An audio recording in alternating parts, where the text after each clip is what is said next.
पापा की वसीयत। क्या वसीयत बनाई है पापा ने।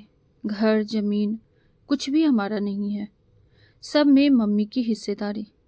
जब तक वह जिंदा है तब तक हम कुछ नहीं कर सकते। बहू रिया ने नाक सिकोड़ते हुए कहा। मैं भी यही सोच रहा हूँ।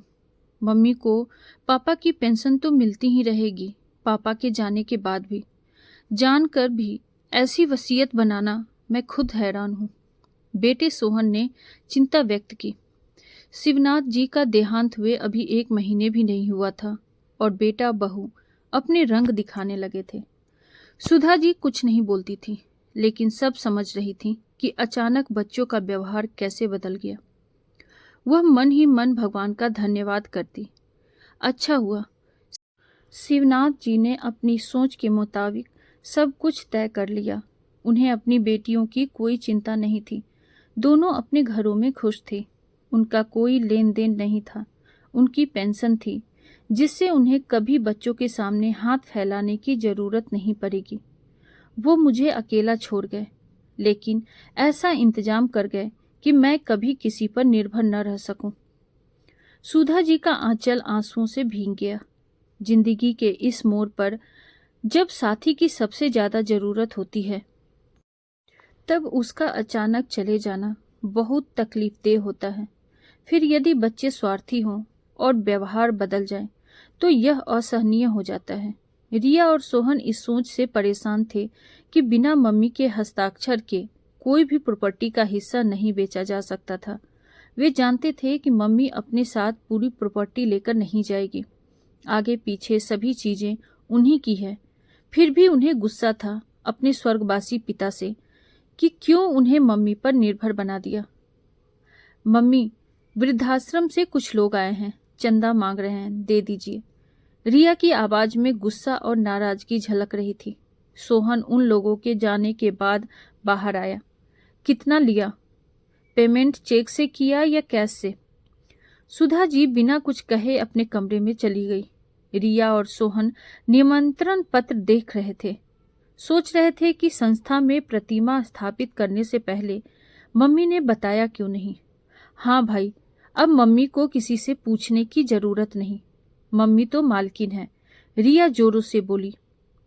अगले दिन सुधा जी बेटे बहू के साथ संस्था पहुंची। वहां शिवनाथ जी की प्रतिमा का अनावरण सुधा जी के हाथों से हुआ। प्रतिमा के नीचे पत्नी के नाम के साथ बेटे और बहू का नाम भी अंकित था। जब संस्था के कार्यकर्ताओं ने शिवनाथ जी के सत्कर्मों के बारे में बताया तो पूरा हॉल भावुक हो गया। बुजुर्गों को आत्मनिर्भर बनाने, गरीब लड़कियों के सामूहिक विवाह, विधवा विवाह जैसे नेक कार्यों में उनका नाम हमेशा याद किया जाएगा। घर लौटने के बाद रिया और सोहन माँ के पास शर्मिंदा होकर आए। माँ, हमें नहीं पता था कि वह प्रतिमा संस्था की तरफ से लग रही है, इसीलिए हम ज्यादा बोल गए। बच्चों, मतभेद होने में कोई बुराई नहीं, लेकिन मतभेद नहीं होना चाहिए। पापा के पास कभी इतना पैसा नहीं था, फिर भी तुम दोनों को महंगे स्कूलों में पढ़ाया। तुम्हारी शादी की। विचारों में भी तुम पिता पुत्र में मतभेद रखते थे, पर वह पीढ़ी का अंतर हो सकता है। लेकिन वसीयत को लेकर जो तुम दोनों ने वर्ताव किया, मैं उससे दुखी हूँ। तुम लोग इस कमरे और ऑफिस में बैठकर सब कुछ ऑनलाइन कर लेते हो, लेकिन इसके पीछे वह इंसान था जिसने छोटी सी नौकरी से हमें पढ़ाया बढ़ाया। तुम्हें वह पिता का गलत लग रहा है, क्योंकि उन्होंने मुझे तुम्हारे सामने मोहताज नहीं किया। बेटा, कमी तुम में थी जो तुम अपने पिता का विश्वास नहीं जीत पाए। देखो, तुम्हारी बहनें तो किसी पर निर्भर नहीं है, वह खुद भी आत्मनिर्भर है और पापा ने इस संस्था को भी आत्मनिर्भर बना दिया। सुधा जी ने गहरी सांस लेते हुए कहा। रिया पानी लेकर आई। बस करो, अब समझ आ गया है हमें। अब और मत बोलिए, वरना तबीयत खराब हो जाएगी। सोहन शर्मिंदगी से बोला। अच्छा ही है, मर जाऊंगी तो सब कुछ तुम्हारा हो जाएगा। मुझ पे निर्भरता ही तुम्हें अखर रही है। समझ नहीं आता, हमारे समय में माँ के पैरों में स्वर्ग और पिता में अपनी दुनिया दिखती थी। अब आज की पीढ़ी को हम बुजुर्ग बोझ लगते हैं। जब तुम छोटे थे तो मेरे पल्लू से बंधे रहते थे। गहरी नींद से उठकर पानी भी मेरे हाथ से लेते थे। वह निर्भरता सही थी। अब एक हस्ताक्षर की निर्भरता तुम्हें इतनी बुरी लग रही है, सुधा जी ने कहा, जबकि उनकी आंखों में आंसू थे।